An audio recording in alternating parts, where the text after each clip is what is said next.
Thiệt cảm hơn trong mắt của giám khảo, nhưng mà Văn Thuận cũng có những pha phản đòn rất là xuất sắc. Vâng, và từ đó bây giờ hai ông sẽ cực kỳ cống hiến. Knock down rồi. Quá hay thưa quý vị. Isa sa kaabang-abang na Pinoy boxing prospect mga bro, ang tinaguriang The Sniper ng Philippine boxing, undefeated at batang-bata pa na si Alvin Jan Pasiones, na kasalukuyan mga bro ay nag-iensayo sa bansang Vietnam. Talagang napakaganda ng footwork nitong kababayan natin mga bro, at kayang bumitaw ng malalakas at solidong mga suntok sa kahit anong anggulo. Na ang estilo mga bro ay katulad sa undefeated na pambato ng USA na si Terence Crawford. Nakaharap ng The Sniper na si Arvin Jan Pasiones mga bro, ang pambato ng Thailand na si Sarawut Jamtong na pinabagsak ni Pasiones sa round 2.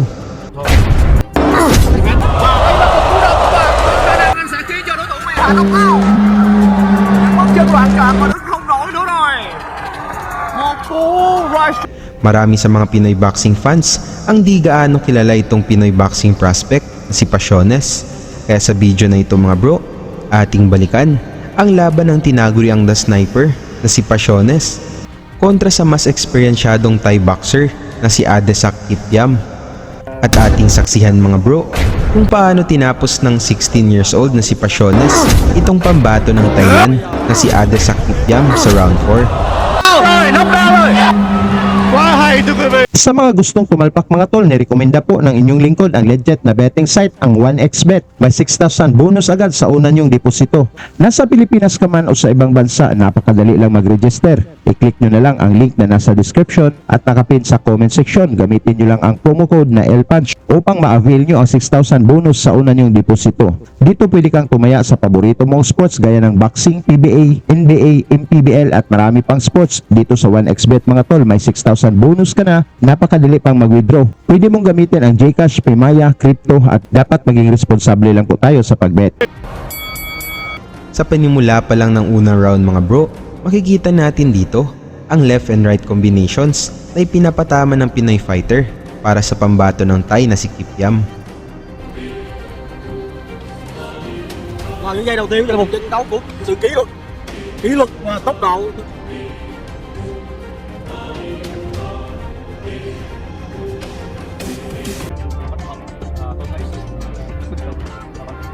Sau khi thăm dò là loạt đòn tấn công từ Nguyễn Văn Thuận.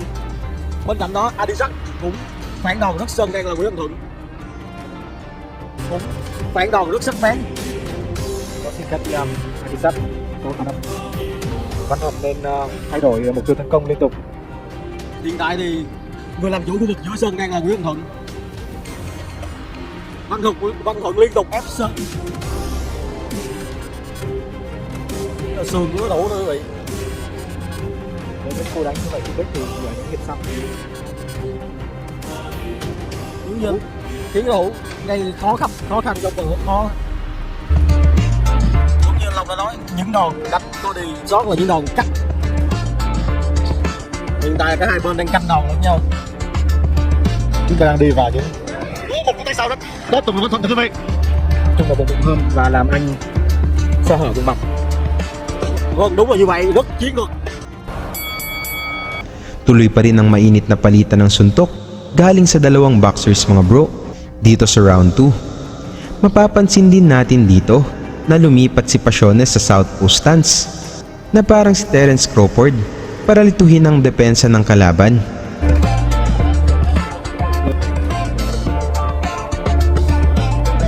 Một cú to cho bóng hiệu quả của Nguyễn Văn Thuận.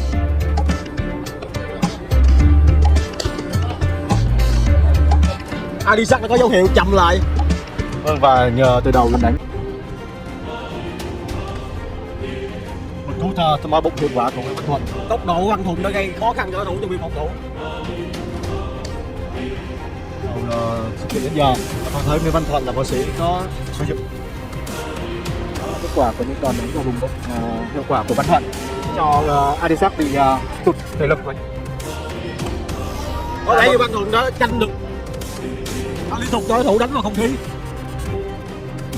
Đã có sự thay đổi khi anh phải hạ thấp tay xuống để tránh những để bé nó đòn tấn công vào bụng. Đúng vậy, như anh Long đã nói, những đòn móc sụp và qua đó lại khỏi vật mặt của mình ra.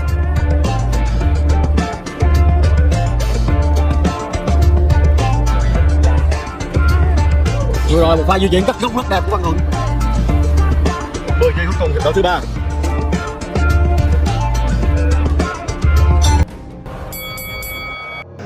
Dito naman sa third round mga bro, mas lalong uminit ang bakbakan sa pagitan ng dalawang fighters na ito na gustong makakuha ng impresibong panalo.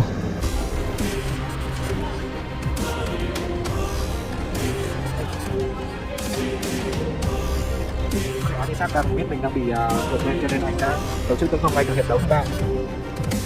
Tấn công ngay từ hiệp đấu thứ 3. Cũng là khá tốt của Isaac.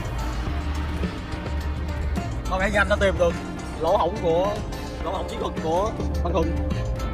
Trong boxing, tấn công cũng là một cách phòng thủ hiệu quả.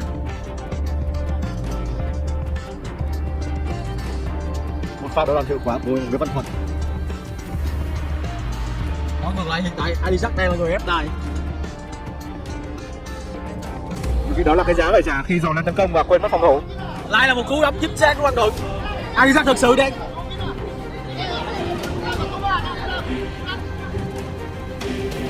giảm lại sau những pha đổi đầu vừa rồi. Isaac thể hiện khả năng dồn ép đối thủ và đó là để hạn chế khả năng di chuyển tốt của Văn Thuận. Với cuộc chọi hơn. Cảm ơn trong mắt của giám khảo, nhưng mà Văn Thuận có những pha phản đối rất là xuất sắc. Vâng, và cho tới bây giờ hai bác sĩ cực kỳ cống hiến. Mula sa solidong kombinasyon ni Pasiones mga bro, bagsak ang Thai boxer. Ngunit nalampasan pa nito ang bilang ng referee. Vâng, và cho tới bây giờ hai bác sĩ cực kỳ cống hiến. Knock down rồi. Quá hay thưa quý vị. Quá hay thưa quý vị. Cú đấm chất lượng cho Nguyễn Văn Thuận. Isaac đã phải nhờ đến những tiếng đếm với trọng tài. Dito na kaagad binanatan ni Pasiones mga bro ang Thai boxer ni si Kipiam. Kaliwat kanan ng mga patama, ngunit umabot pa ito sa pagtunog ng bell. Giây thưa quý vị. 10 giây. Sa round 4 naman mga bro, dito na nagpakitang gilas ang batang Pinoy.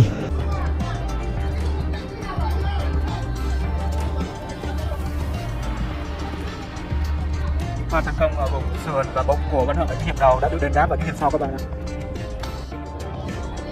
Quỳnh thông qua những đòn móc sườn. Dù bị knock down hiệp đấu trước nhưng Isaac hiện tại thì ta đã cố gắng trở lại nguyên tắc của mình và Lại là một cú chén. Lại là một cú chén nữa quý vị. Những cú đấm rất nặng của Isaac. Cú đấm rất nặng của Văn Thuận. Isaac đã có dấu hiệu loạn trạng. Isaac lên chấm dứt bằng cách phát triển không ôm đi. Hất lì lầm thưa quý vị. Nước đá ngang cho Isaac. Nhưng có lẽ Dito niya pinaulan ng suntok ang Thai boxer at nakamit ang pagkapanalo sa pamamagitan ng TKO sa round 4. no vào. Một trận chiến thắng đấu vào kỹ thuật cho Nguyễn Văn Sài Gòn. Salamat sa inyong suporta mga bro at sa susunod nating mga videos. Lagi niyong sundan, huwag magpapahuli. Pag-usapan ni bakbakan, balita niya at laban. Mga Pinoy na di nagpapagapi. Salamat sa mga suporta na lagi nandyan.